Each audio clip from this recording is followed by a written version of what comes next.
কারো কাছে, পৃথিবীর কোন সৃষ্টির কাছে যাররা পরিমাণ কিচ্ছু পাওয়ার আশা করবেন না। একটু আশা করবেন, আপনি কষ্ট পাবেন।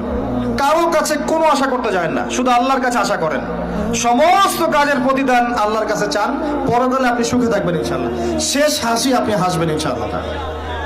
এছাড়া আমি কোনো সলিউশন দেখি না ভাই। আমি কলিজা থেকে কথাগুলো বললাম আপনাকে।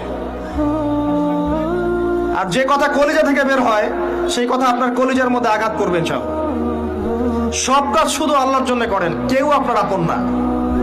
আল্লাহ ছাড়া কেউ আপনার আপন নয়।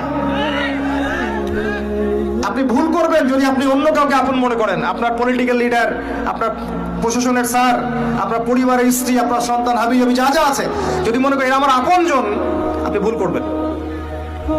সবাই সবার স্বার্থ চেনে, সবাই সবার স্বার্থ চেনে। শুধু আল্লাহ আপনাকে নিঃস্বার্থভাবে ভালো